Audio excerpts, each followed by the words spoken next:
everyone. Today's topic is interdisciplinary approach of education. It can be defined as when a student learn about a single discipline from the variety of different perspective or a viewpoint. जब एक student एक subject को different perspective में पढ़ता है उसको हम क्या बोलते हैं interdisciplinary approach. Interdisciplinary learning and teaching make learner to make connection between different discipline or a subject area. यानी जो इंटरडिसिप्लिनरी लर्निंग्स है वो एक लर्नर को क्या एक मतलब नॉलेज डेवलप करती है, डिफरेंट एरियाज़ की नॉलेज डेवलप करती है जो उसको समझने में क्या करते हैं, आसानी करते हैं.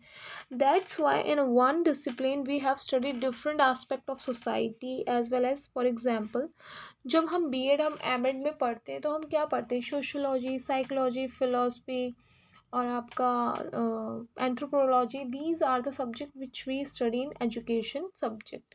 तो ये सारे सब्जेक्ट एजुकेशन में क्यों डाले गए, ताकि हम क्या करें, समाज के बारे में जानें.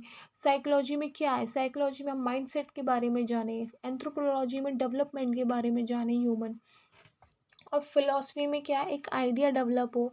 तो these are the aspect of the overall development of the society as well as individual. तो ये सारी चीज़ें हम किस में पढ़ रहे हैं, एजुकेशन सब्जेक्ट में इसीलिए पढ़ रहे हैं ताकि हम क्या देख पाएँ, ओवरऑल प्रॉब्लम सोसाइटी में या फिर हमारे आसपास के इन्वायरमेंट में है क्या. Philosophy have to look forward in a long term. Psychology and pedagogy tell us how to understand the children and teach accordingly. What to teach is depend on the sociological and economical perspective. जो हमारा sociological और economical perspective है वो हमें क्या बताता है, हमें क्या पढ़ाना चाहिए, क्योंकि ये सारी चीज़ें किस पे डिपेंड करती है. फॉर एग्जांपल मैं कहूँ, नॉर्थ में हम सबसे ज़्यादा प्रोमिनेंट लैंग्वेज हिंदी बोलते हैं. तो कहीं ना कहीं हिंदी क्या है, एक प्रोमिनेंट लैंग्वेज है जो इन्फ्लुएंस करती है हमारी सोसाइटी में. और वो उससे ही क्या इन्फ्लुएंस हो रहा है, हमारा एजुकेशन सिस्टम. सो हिंदी को हम क्या नहीं कर सकते, इग्नोर नहीं कर सकते एजुकेशन सिस्टम में. ठीक है.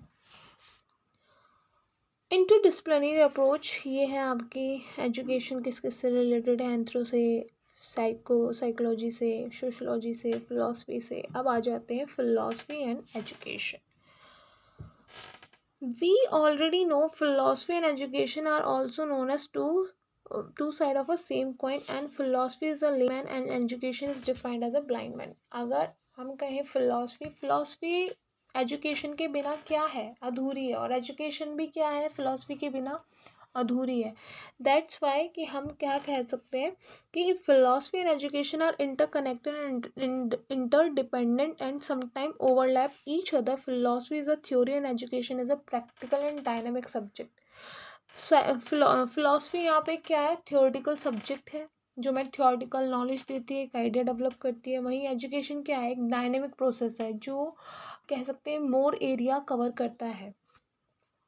The true meaning of education to make whole individual and teaching philosophy to make individual to think from a different perspective of the education from philosophical point of view. अब क्या है, जो education का true meaning है वो क्या है, एक इंडिविजुअल को या teaching philosophy to make individual think in a philosophical point of view. यानी आप किसी चीज़ को पढ़ रहे हो तो आपको उससे क्या प्रेरणा मिल रही है, क्या आप आइडिया डेवलप कर पा रहे हो. तो वो थिंकिंग कौन डेवलप करता है, हमारा फिलॉसफी डेवलप करता है. Philosophy try to understand better the self, future perspective, source of knowledge, questions, reasoning, morality, values in a certain aspect of education. So these are the factors which influenced by the philosophy. Philosophy finalise the aim, यानी philosophy हमें क्या बताती है, अपने M के बारे में बताती है. Also show also show the path and the direction to follow. Philosophy हमें क्या बताती है, कैसा पाथ फॉलो करना चाहिए ताकि आप अपने गोल को क्या कर पाओ, अचीव कर पाओ. In human history there is so many philosopher who were also a great educator. जो फिलोसफर थे वो एट द एंड क्या बने, एजुकेटर बने. जैसे कि आपके कौन थे, ज्योतिबा फूले थे हैं, और राजा राम मोहन रॉय थे. तो दीज आर द, जैसे आपके रविंद्रनाथ टैगोर थे, ये क्या है, एक फिलोसफर थे, फिर आपके एजुकेशनिस्ट बने. It play important role in curriculum, curriculum में बहुत इंपॉर्टेंट रोल प्ले करता है फिलोसफी सब्जेक्ट में, मेथड ऑफ टीचिंग में, to have a comprehensive knowledge about all the things. Philosophy and education, they are different face of the same coin. अब क्या है psychology and education. What is psychology? Psychology, it can be defined as scientific study of and behavior. Education and psychology are also related to make a content as per age, interest and environment and etc. for the children so that they can learn easily from the simple to complex. Teacher का teaching method, teaching add, जितनी भी चीज़ें होती हैं curriculum, उसको किसके behalf पे देखा जाता है? स्टूडेंट के बिहाफ पे देखा जाता है कि वो चीज़ों को इनकलकेट कर पाएगा कि नहीं कर पाएगा. एंड सो ये सारी चीज़ें कौन बताता है हमें? साइकोलॉजी बताती है, the mindset of the children. In education psychology, principles are guiding factors such as group activity, learning by doing, use of teaching aid, teaching model, methodologies, delivery methods, strategies, understanding individual differences, etc. all depend on the psychological principles. अब ये सारी चीज़ें क्या हैं जो influence हो रही है एजुकेशनल साइकोलॉजी से?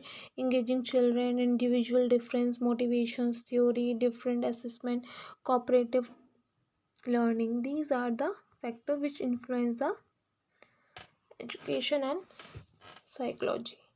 Anthropology is a scientific and a holistic study of a humanity from all perspectives such as human behavior, human biology, culture, societies and linguistic in both present and past, including past human species. यानी जहाँ से human development start हुआ और अब तक जहाँ तक चलता आ रहा है, ये उसके बारे में क्या है, क्या बताती है, हमें नॉलेज देती है. The word anthropology derived from the Asian Greek word anthropos, that means mankind, human humanity. Logy means study, so it means the study of mankind.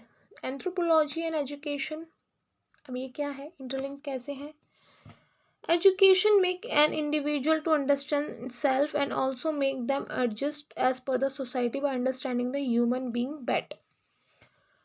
The discoveries of anthropologists have helped and assist us to understand human being and our process of holistic manner. यानी जो human का development हुआ है, जिस कह सकते हैं variation आए हैं, जो भी उसमें डेवलपमेंट हुआ है, जो भी वेरिएशंस आए हैं, वो सारी चीज़ें क्या इन्फ्लुएंस करती हैं? ह्यूमन को इन्फ्लुएंस करती हैं. और ये चीज़ें जानना किसके लिए ज़रूरी है? एजुकेशनिस्ट के लिए बहुत ज़्यादा ज़रूरी है. Social anthropology, cultural anthropology study the behavior and value and norms and also teach us what kind of behavior are normal and what are abnormal.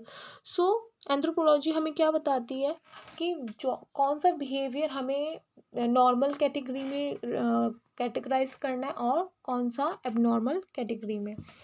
Linguistic anthropology क्या है? Make understand how language play a important role in a society. अब आ जाता है sociology. Sociology क्या है? आपका सामाजिक विकास है.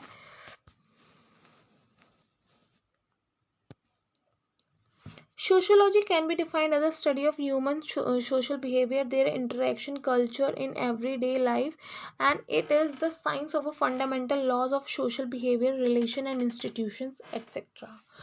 We have included sociological perspective as well as in education because it's not easy to learn from a self, and society help us to learn better and provide better scaffolding. अब यहाँ पे क्या बोलना चाह रहे हैं कि बच्चा समाज में रह के जल्दी चीज़ों को क्या कर पाता है? ग्रैस्प कर पाता है, इनकलकेट कर पाता है, सीख पाता है. तो सोसाइटी का यहाँ पे क्या है? एक बहुत बड़ा रोल है आपकी एवरीडे लाइफ में. In education, we have learned about the sociological problem so that we can tackle the problem also where the people problems such as gender stereotype, casteism, fight between religion and etc. तो जो society में problems हैं, जो issues हैं, वो हम कैसे दूर कर सकते हैं? एक अच्छी शिक्षा प्रदान करके, एक अच्छा उनको ज्ञान देके, उनको क्या करके, उनके जो उनके माइंडसेट है उनको चेंज करके हम क्या कर सकते हैं? सोशल चेंज ला सकते हैं। Durkheim क्या बोलते हैं? Durkheim believed to be a first person who suggests that sociological perspective should be included in education. डर्किम क्या थे? डर्किम की माइंडसेट क्या था कि सोशियोलॉजी को किस में इंक्लूड करना चाहिए? एजुकेशन सब्जेक्ट में इंक्लूड करना चाहिए, ताकि क्या हो, एजुकेशन भी अपना एक रोल प्ले कर पाए सोसाइटी में। ह्यूमन क्या है? सोशल एनिमल है। Sociology teachers how to behave as per the social norm. Social norm क्या है? एक टाइप के लॉज हैं जो रिटन लॉज नहीं हो सकते, जो आपकी सोसाइटी में क्रिएट हुए हुए हैं। जैसे हमें पैर छूना है, किसी को नमस्ते करना है, these are the social norms. So वो सारी चीज़ें हमें कौन बताता है? समाज बताता है कि कैसे हमें। Society is dynamic, so that the education should be as per the time and the society. It also guide the curriculum, teaching method, discipline, behavior, character among human teachers as well as learner. कैसे व्यवहार होना चाहिए, किस तरीके का हमें एक relation develop करना चाहिए टीचर्स के साथ, वो सारी चीज़ें हमें कहाँ से पता लगती हैं? समाज से पता लगती हैं। और एजुकेशन भी क्या करती है? उस चीज़ को इन्फ्लुएंस करती है। अब कंक्लूजन क्या है आपका? The interdisciplinary approach help for better understanding of all the aspects according to the perspective of knowledge and education. Education is also considered as a overall development of the children. तो interdisciplinary approach यहाँ पे क्या कर रही है? एक better understanding create करती है चीज़ों को समझने में, चीज़ों को जानने में। और एजुकेशन का क्या रोल है? एजुकेशन का रोल है एक इंसान का, एक ह्यूमन का पूरा डेवलपमेंट हो पाए। तो ओवरऑल डेवलपमेंट डिपेंड करता है आपका how you are getting educated. So this is it for today. If you like my video, then subscribe my channel, and thanks for watching my video.